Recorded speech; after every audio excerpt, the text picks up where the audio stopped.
Daniel, qual a sua história? Eu sou o Daniel de Oliveira. Esse ano eu estou comemorando 10 anos de ultradistâncias e pratico ultra triatlon desde 2014.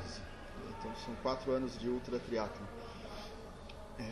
Eu sou conhecido aqui na região como ultramaratonista porque eu comecei a minha trajetória correndo ultramaratona, que são distâncias maiores do que 42 quilômetros. Mas hoje eu fiquei famoso mundialmente por ser campeão mundial de ultra triatlon. E hoje no Brasil eu sou o único praticante da modalidade. E sou um dos 20 e poucos do mundo capaz de completar essas distâncias. Como foi a sua trajetória? Começar e aplicar, praticar alguma coisa que você não tem uma referência próxima é sempre muito desafiador. Porque quando eu comecei há 10 anos atrás, por exemplo, a internet não era esse boom que existe hoje, onde você tem todas as informações. Então, no Brasil existiam pouquíssimas provas de ultradistâncias e pouquíssimos indivíduos serviam como referência da aplicação prática disso, né? Tanto que tinha em literaturas que você precisava estar correndo há 2 anos para poder correr pelos primeiros 50 quilômetros, coisas que hoje a gente sabe que é absurdo. E procurava no YouTube, tinha algumas gravações feitas em VHS sobre pessoas que já tinham praticado algum evento desse tipo. Então, praticamente tudo que eu fiz foi tentativa e erro. Eu tive que experimentar tudo que funcionava para mim, cometer muitos erros, para poder chegar na receita perfeita, que eu acredito que eu tenha conseguido hoje. Então, das provas que eu fiz, e mesmo desafios pessoais que eu fiz, a maioria deles eu falhei. Eu não consegui completar a maioria deles. Aqui na cidade mesmo, cheguei a ser ridicularizado muitas vezes por isso, por anunciar que faria alguma coisa e não conseguir fazer. E isso hoje eu vejo como uma coisa muito boa, porque é quando você falha, é quando você erra, que você tem a oportunidade de se desenvolver e de aprender. E talvez se eu não tivesse falhado tantas vezes, eu não tivesse chegado ao topo do mundo como eu consegui hoje. Então eu sou muito grato pelos erros cometidos. Em meio a tantas dificuldades, o que te fez manter e ir para frente? Eu gosto de dizer que quando a dificuldade é grande demais, quando parece que não tem mais nada para você se segurar, você precisa responder uma pergunta. As 2 perguntas. Quem eu sou e por que eu estou aqui? Não importa o tamanho da dificuldade ou quanto você se sinta pequeno diante do mundo, quando você consegue responder quem eu sou e por que eu estou aqui, você manifesta o potencial necessário para realizar aquilo que você deseja. E eu sempre tive um compromisso muito grande com isso, de justificar a minha existência, de deixar uma pegada tão fundo nesse planeta que mesmo depois de séculos que eu não estiver mais aqui, as pessoas ainda vão estar falando sobre a minha passagem. E isso é o que me motiva até hoje. E é por isso que esse ano eu vou derrubar o recorde mundial. Para cada um tem um significado de perseverança. Para você, o que é perseverança?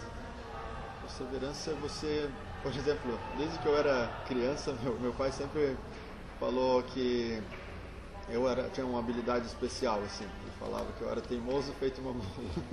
E durante muito tempo eu vi isso como um grande defeito, assim. E depois, quando eu comecei a praticar as outras distâncias, eu percebi que eu podia usar esse defeito como uma habilidade, transformando a teimosia em perseverança. Então eu transcendi a teimosia, não desistindo, independente das dificuldades, né? Porque mesmo não tendo, no início, não tendo recursos financeiros, não tendo apoio de amigos, não tendo apoio de mídia, não tendo atenção e valorização de ninguém ao redor, e até da descrença dos familiares, por exemplo, você conseguir se manter em frente e seguir em direção ao teu ideal, aquilo que você acredita no fundo dos seus ossos, para mim isso é perseverança. E a perseverança é o que permite você largar num dia sem fazer a menor ideia de quantos dias você vai ter que se manter em combate, né? Então, a ultradistância é o exemplo explícito da perseverança. Qual foi a maior distância que você percorreu? A maior distância que eu percorri foi do Deca Ironman, onde eu nadei 38 km, pedalei 1.800 e corri 422 km em 250 horas aproximadamente. Se você pudesse deixar uma mensagem para o público, qual seria? Eu acho que a mensagem universal para a humanidade que aquilo que você sente forte no fundo do teu peito é a única verdade que existe. Não importa o que digam, não importa o que pareça, aquilo que você sente quando você está sozinho com você mesmo é todo o significado da tua existência. Então acredita nisso e segue isso sobre qualquer circunstância. E você vai ser bem sucedido e vai ser muito feliz no caminho que você percorrer. O que é ultratriatlon? Ultratriatlon são sempre distâncias que são maiores do que a distância do Ironman. Ironman é esse que tem em Florianópolis, onde são 3,8 km de natação, 180 km de ciclismo e 42 de corrida. Qualquer prova que tenha distâncias superiores a isso, sendo, por exemplo, Double Ironman, Triple Ironman, Quintuple ou Deca Ironman, são chamados de ultratriatlon. Hoje eu sou campeão mundial de Quintuple Ironman, que é 5 Ironman seguidos, e vice-campeão mundial de Deca Ironman, são 10 Ironman seguidos. Em alguma prova você já pensou em desistir? De ultratriatlon, não. De ultramaratonas eu desisti na maior parte das que eu participei. Porque essas provas são provas que você tem 90% de chance de erro e 10% de acerto. E isso é o que torna essas provas tão interessantes. O simples fato de você concluir as distâncias já é bastante significativo. E no ultratriatlon ele exige uma logística, um poder de estratégia muito forte, o que minimiza muito a chance de você não completar a prova. E elas têm um tempo limite bastante alto também. Então mesmo que você reduza a velocidade, você sabe que você ainda consegue completar. Então desistir não é uma opção no ultratriatlon. A maior dificuldade que eu passei foi em 2017 no Deca Ironman, onde eu estava treinado e pronto para vencer a prova e com bastante perspectiva de quebra de recorde mundial. Mas, como por exemplo, para fazer uma prova muito longa, você precisa de staffs, de pessoas ao teu redor que cuidem de você fora da prova, que façam a contagem das voltas, a prova é sempre feita em circuito, e que te tragam uma muda de roupa para trocar, um tênis para trocar, que se você furar um pneu, elas troquem um pneu para você, por exemplo. E te protejam de uma forma fora da prova. E nessa última prova eu fui sozinho, então não tinha ninguém para fazer isso. Eu tive que fazer contagem, tive que buscar minha comida, que requer tempo para fazer isso, e é onde eu fui desperdiçando tempo muitas vezes. E nessa contagem de voltas a organização errou na natação, onde eu tive que nadar mais de 1 quilômetro do que o normal, do que o previsto, que já era 38 quilômetros. Eu tive que nadar quase 41, 42 quilômetros. E no ciclismo eu tenho um sensor que fica na bicicleta e um tapete onde você passa por cima. Os circuitos são de 7 quilômetros, cada vez que você passa ele vai contabilizando 7 quilômetros. E esse sensor que estava na minha bicicleta ele não estava funcionando. Então quando eu já estava 40 horas pedalando, eu fui verificar com a organização e eu estava devendo 120 quilômetros. Então eu comecei a discutir com o organizador e eu acabei caindo da bicicleta no meio dessa discussão. E nisso que eu caí, meu pé ficou preso no pedal e o meu tornozelo girou 180 graus, onde eu tive uma ruptura parcial do tendão do calcâneo. E como eu estava muito irritado e estava muita adrenalina, assim, eu na hora não me incomodei com isso. Aí eles falaram que o que tivesse marcado na minha bicicleta eles iam aceitar, porque aí vieram outros atletas e staffs dos outros atletas justificar que eu realmente estava na frente, né? E aí o organizador aceitou, não, o que marcar na tua bicicleta a gente valida.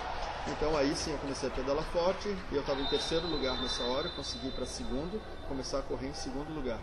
Só que quando eu fui correr para tirar a sapatilha e colocar o tênis, o meu pé não cabia dentro do tênis, de tão inchado que estava pela ruptura. Então veio um atleta americano, que ele tinha um tênis 44, eu calço 42, e eu consegui botar meu pé dentro desse tênis 44. Só que mesmo assim meu pé não articulava mais, então eu corria só com o pé direito e apoiava com o pé esquerdo. E quando eu fiz mais ou menos uns 120 quilômetros, eu escorreguei com o pé direito, e quando eu fui tirar o tênis para olhar, minha meia já estava cheia de sangue. Quando eu tirei a meia, a sola do pé tinha descolado, então já não tinha mais nenhum pé para pisar no chão e ainda faltavam 300 quilômetros. E é nessa hora de maior dificuldade, onde as esperanças escorrem pelos dedos, que eu gosto de dizer que é a hora de chamar o Hulk. Quer dizer que é a hora de você manifestar a tua força maior, aquela força que vai além dos músculos, além da razão, além da lógica. Que é aquilo que você sente no fundo do teu peito, que é aquela força que faz com que você levante da cama quando você acorda de manhã, e que por mais que pareça que não existe sentido nenhum em continuar, é essa força que te faz ir além. E aí quando eu pude responder quem eu sou e por que eu estou aqui, Então eu me vesti de uma força absurda, onde eu sentia a dor nos pés, mas eu conseguia transcender essa limitação e pude cruzar a linha de chegada em segundo lugar ainda. Então foi muito lindo porque os adversários falaram: você é o verdadeiro campeão, você é o nosso campeão de coração. Isso foi memorável. Muito obrigado pela sua participação. Eu que agradeço, é uma honra poder compartilhar essa história com todos vocês.